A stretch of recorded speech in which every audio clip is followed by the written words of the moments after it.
Thank you so much, and thank you for being here, and thank you for the organizers to give this wonderful symposium. And so what I'm going to try is to maybe wrap up a little bit, because a lot of the things that I'm going to address will be something that have been touched upon by the previous speakers in their wonderful thoughts. So the concept is, as Catherine also said, that the partner is always there. And for most people, sex is something that happens with another person. So we need to take into consideration what is happening within the frame of the other person that your patient have sex with.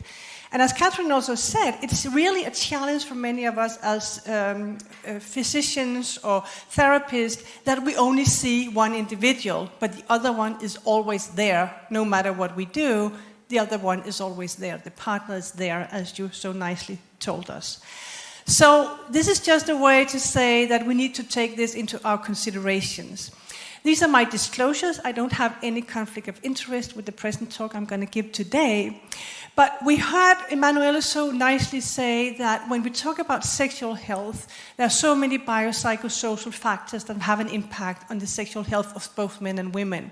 We very often tend to think very much in biology with men and in psychology with women, but we need to recognize that biosocial factors are important for both men and women, and they're equal important. So what I will focus on today is what we call the social cultural factors. The social factors are what is happening in the life of people, what is happening in the couple, what are their expectations to what they want from sex, and what is happening with their sexual life if it doesn't work. So I will focus a bit on the partner's sexual function. Emanuela touched a little bit upon it, but what do we know about the interaction between men and women's sexual function? Now, as we said in the beginning, we don't have a lot of data on non-heterosexual couples, so what I'm presenting is mainly heterosexual couples, but we need to know more about in the future of same-sex couples. And also I'll talk about the impact of a relationship.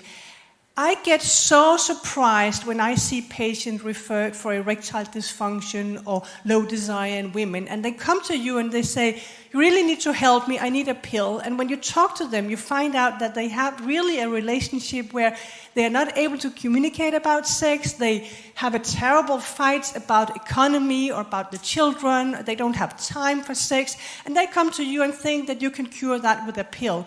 So I think so many people they don't think about the impact of the life they live and the relationship they have, how that impacts their sexual life. And I think it's quite surprising often how little they think about that and how maybe angry they can get if you start saying maybe you need to change something in your relationship or in your life before you can have a healthy sexual life.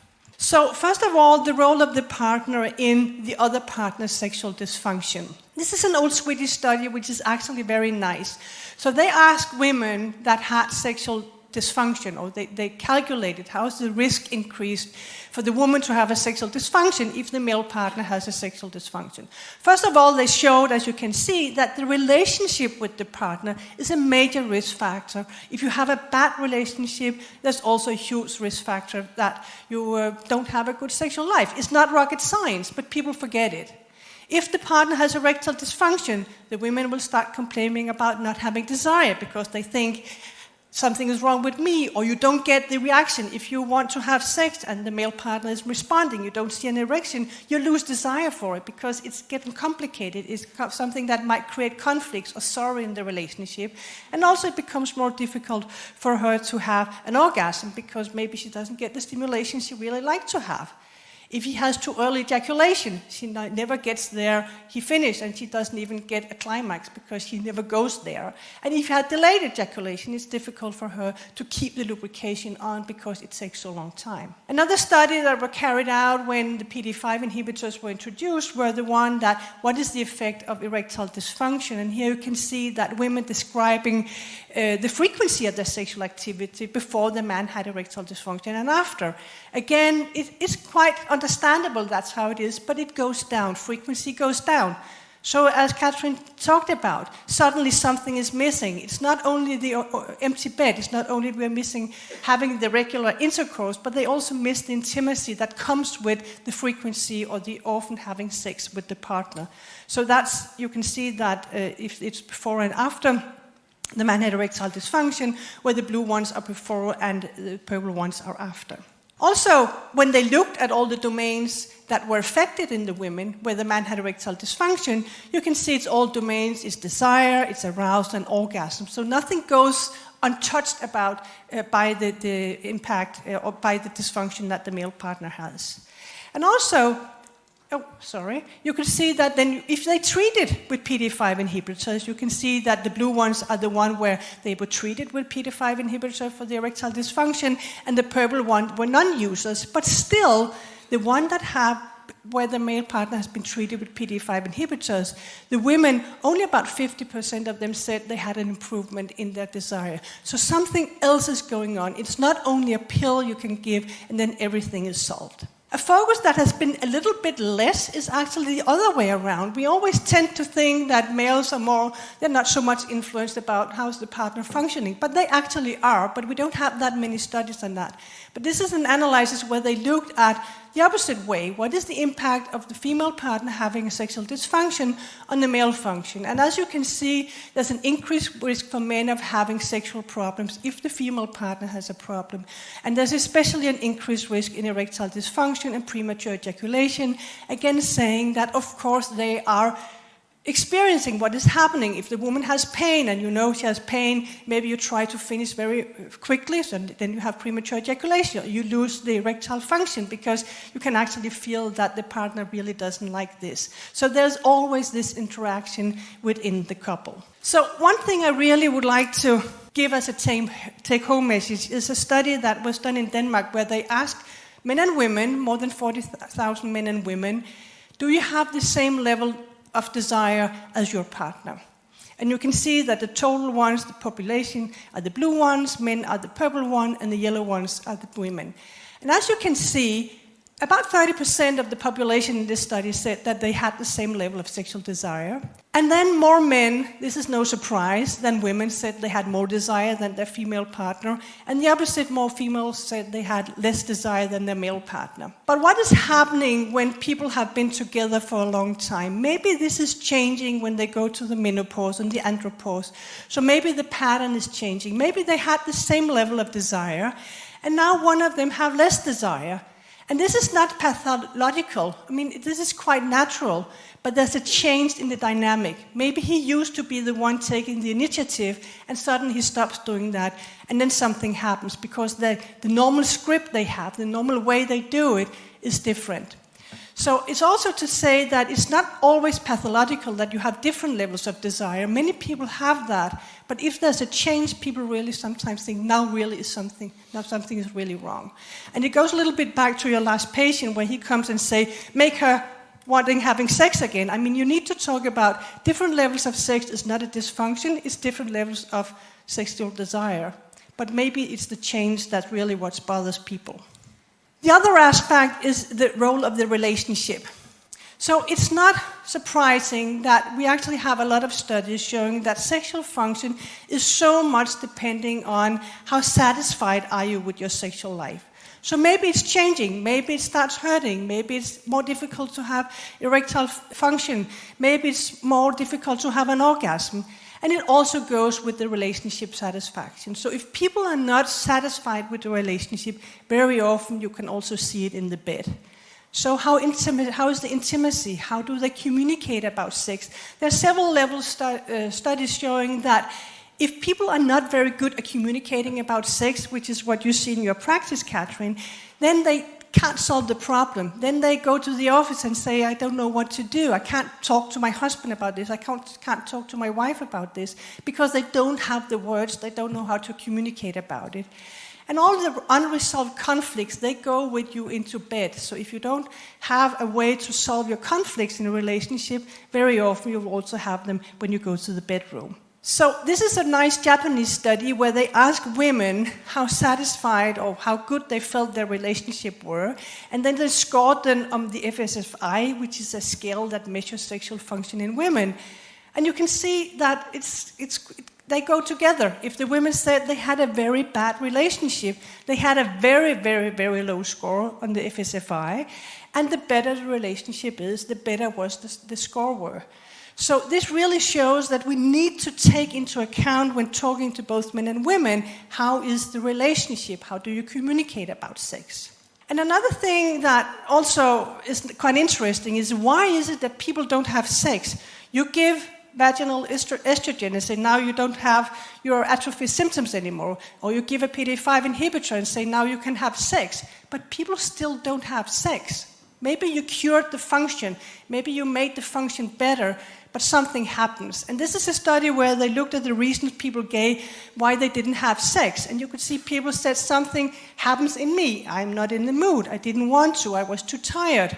Or my partner didn't want to. My partner was too tired, wasn't in the mood. But one of the interesting things is the one that came out with the highest score is the joint reason it just didn't happen. And that is what we sometimes need to think about, that even though we cure with hormones or with PD-5 inhibitors, people have now the capability of having sex, but it doesn't happen. And that's where sex therapy and a more couple-focused approach is very important, because something is in, it just doesn't happen, and we didn't have time.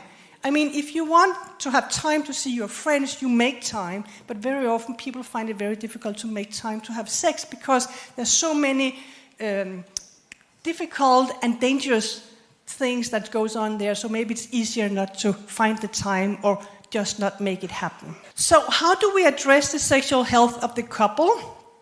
I think that it is so important that we actually look at what is the status, do they communicate about it, and are there some advantages of not having sex?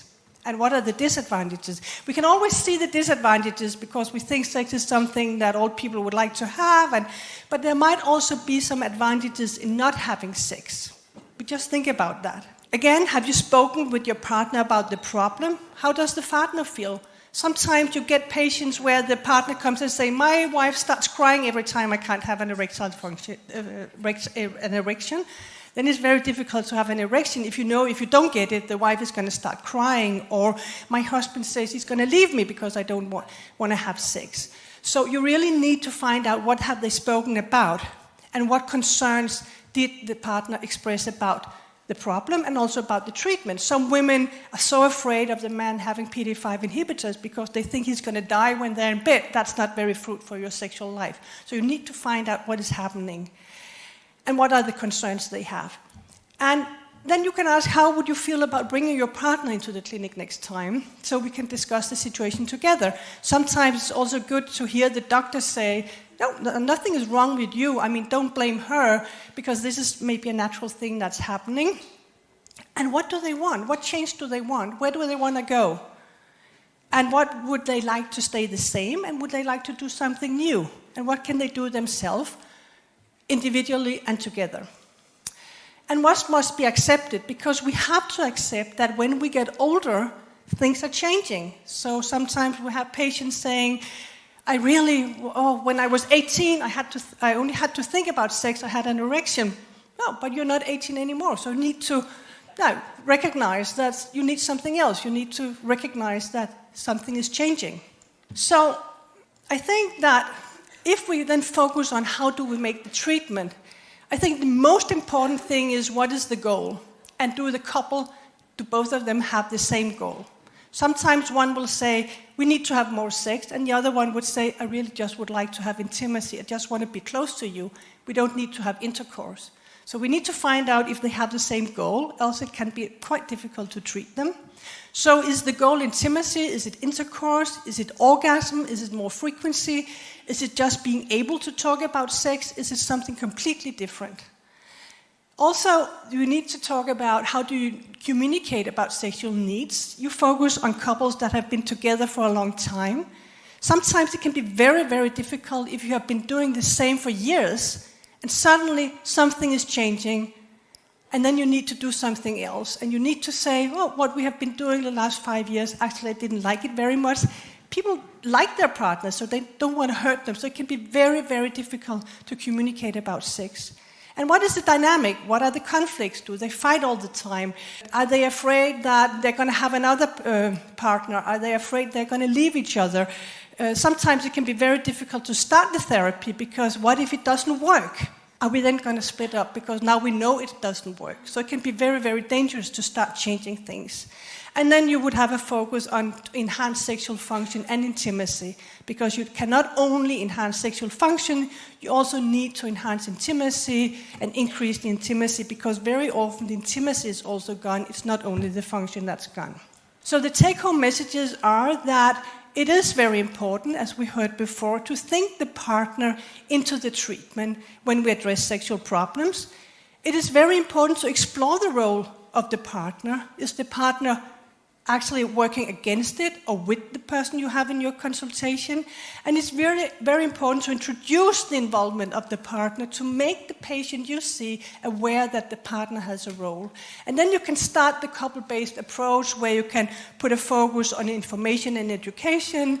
What are the relationship factors? Maybe restore physical affection, increase the emotional intimacy, have trust and respect in the couple, see what's happening in the couple, and then also work with communication and how to express your sexual needs in order to get to another place where you are now, and that's why you sought help. Thank you very much.